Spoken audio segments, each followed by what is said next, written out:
Bonjour à tous, on se retrouve pour une nouvelle position avec ici cette fois le trait pour les noirs et on regarde la protection du roi. On remarque que le roi blanc évidemment se fait attaquer par la tour sur la colonne semi-ouverte ici et une autre tour sur la deuxième rangée. Bon, elle est attaquée cette tour, bien attaquée, mais comme c'est noir de jouer, c'est pas grave, hein, on peut à la limite les changer si on veut. En tout cas, elle est là. Il y a aussi un fou très dangereux sur cette diagonale, la dame qui peut arriver rapidement si jamais ce cavalier disparaît peut-être. Et il y a aussi un fou, donc plein de pièces noires, toutes à longue portée, hein. Le cavalier, lui, reste en défense. Et les blancs n'ont pas vraiment de contre-jeu. Le roi noir, même s'il est au centre, ne semble pas attaqué pour l'instant. Donc gros avantage à ce niveau-là pour les noirs, évidemment, au niveau du matériel. Dame, 2 tours, 2 fous, 1 cavalier, 5 pions pour les noirs. Dame, 2 tours, 2 fous, 1 cavalier et 5 pions pour les blancs. Donc égalité matérielle, donc aucun problème pour les noirs non plus. À ce niveau-là, évidemment, on va rechercher les coups forcés, hein. Échec, bien sûr, il y en a un. Bon, l'échange des tours, hein, avec la prise de la tour en F1. Mais bon, simplement, les blancs vont reprendre. Il ne semble pas y avoir quelque chose derrière. Est-ce qu'il y a une menace de mat dans cette position? Menace de mat en un coup, oui, il y en a une, hein. C'est la dame qui arrive ici pour menacer mat, mais évidemment, bah, elle va se faire prendre par le pion, hein. Et puis voilà, et puis il n'y a rien derrière. Est-ce qu'il y a une autre menace de mat? Je crois pas. La prise du cavalier avec le fou ne semble pas être une menace de mat. Euh, la tour non plus, non, il n'y a pas de menace de mat en un coup. Mais du coup, à l'attaque de la dame, effectivement, la prise du cavalier avec le fou, ça attaquerait la dame quand même, hein. Donc c'est quand même une menace concrète, hein, des coups forcés, hein, toujours, bien sûr, hein. Donc on commence par l'échec, la menace de mat, et ensuite l'attaque de la pièce la plus forte, la dame. Et ben, fou prend cavalier semble être le plus menaçant puisque ça attaque la lame, et bon, c'est pas très loin de menacer quelque chose derrière sur le roi aussi, hein, avec la prise du pion avec le fou. Donc sur fou prend cavalier, attaquant la dame. En plus, on prend une pièce, hein, donc c'est vraiment un coup forcé. Normalement, quand on prend une pièce, l'adversaire doit la reprendre, hein, sinon bah, il a une pièce de moins, tout simplement. Étant donné qu'on a égalité matérielle au départ, évidemment, ça fait la différence. Donc fou prend cavalier, la dame ne peut pas bouger en faisant échec ni en menaçant quoi que ce soit. Donc bah, le seul coup des blancs pour ne pas perdre la partie, c'est prendre le fou, hein. Bon, après, c'est peut-être pas le meilleur coup, c'est sûr, mais s'il le prend pas, de toute façon, il a une pièce de retard. Il a la dame attaquée, et en plus, il y a le pion qui peut être pris sur échec avec le fou, avec ensuite même la prise de la tour. Enfin bon, c'est pas qu'un cavalier qu'on va gagner avec les noirs, hein. On va gagner un cavalier, puis un pion, puis après encore une qualité. Donc on aura gagné en fait une tour et un pion. Et en plus, le roi sera ouvert, puisque le pion qui défendait le roi bah, aura disparu. Alors peut-être les blancs peuvent récupérer la tour aussi, mais pas sûr, non, parce qu'on peut échanger la tour d'abord et ensuite reprendre la deuxième. Donc non, on va vraiment gagner une tour. Alors, fou prend cavalier, il prend avec le pion. Et maintenant, que se passe-t-il? Et oui, le pion a disparu ici, donc on a un nouvel échec, un nouveau coup forcé.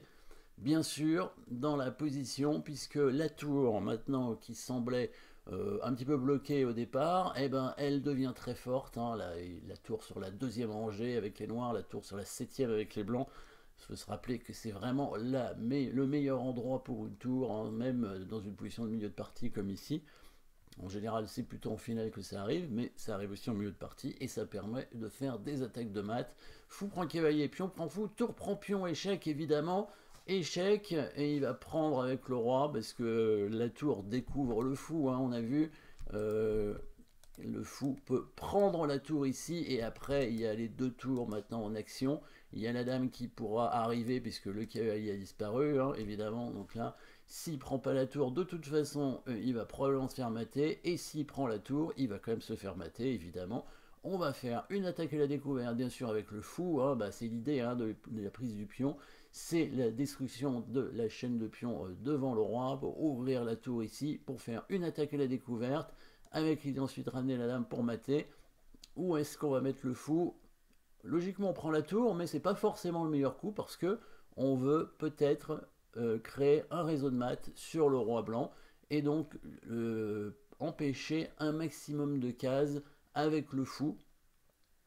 Donc la prise de la tour, évidemment, ça semble être un coup assez correct, hein, puisqu'on prend une tour en faisant échec, sauf qu'on a déjà donné une tour, donc ça fait que récupérer du matériel, et ici on veut mater si possible, et en mettant le fou à la place de la tour, c'est-à-dire en F2, hein, la tour a disparu évidemment, donc le fou en F2, on va contrôler les cases ici en G1 et en G3.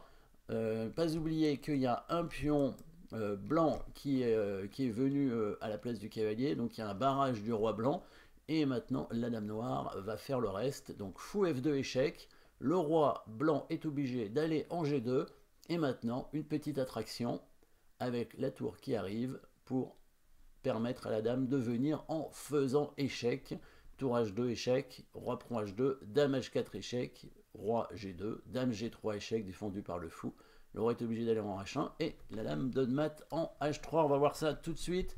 Fou prend F3, coup forcé avec prise du fou pratiquement obligatoire.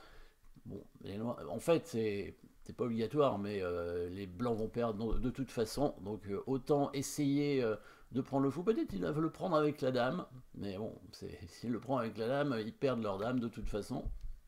Puis on prend fou, et là c'est un mat forcé avec la prise du pion sur échec, évidemment. Alors, si le roi blanc ne prend pas la tour, ben, il va se faire mater quand même, hein, évidemment. Là, il n'y aurait pas vraiment besoin de faire grand-chose, simplement de bouger le fou, même probablement prendre la tour est possible, hein. Mais déjà, si on prend la tour, ben, on aurait déjà du matériel en plus. Mais s'il bouge son roi, on peut bouger le fou, par exemple, en faisant échec, ou en le mettant simplement au G3. En mettant le fou en G3, ça permet d'amener la dame directement, hein, voilà, fou G3, et ensuite on va amener la dame en H4, et puis on va mater petit à petit. Il faut bien voir que les blancs n'ont aucun contre-jeu dans cette position, il n'y a pas un seul échec, et même en deux coups, c'est difficile de faire échec avec les blancs, et puis s'ils y arrivent, ça va de toute façon pas être dangereux. Donc les noirs ont le temps de faire ce qu'ils veulent, hein, surtout que bon, bah là, la menace des noirs est directe, hein, même si les blancs comme les blancs font pas échec, on fait nous-mêmes échec avec la tour, ensuite on ramène la deuxième, et s'il prend le fou avec le roi, bah, il y a la dame qui arrive pour donner mat, donc c'est un mat qui est forcé ici. Donc le roi blanc, évidemment, est mat quoi qu'il arrive. Donc s'il prend la tour, voilà, le coup de fou en F2, bien meilleur que la prise de la tour en E1, même si évidemment fou prend 1, ça gagne aussi, très probablement parce que on a une attaque très forte.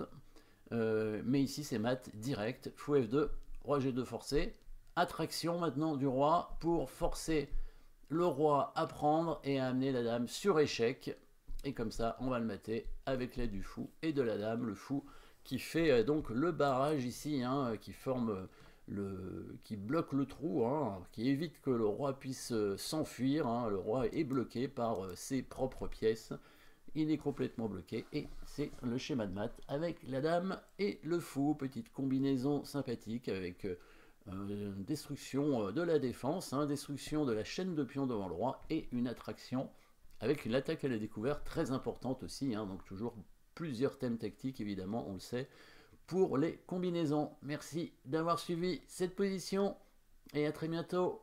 N'oubliez pas de vous abonner.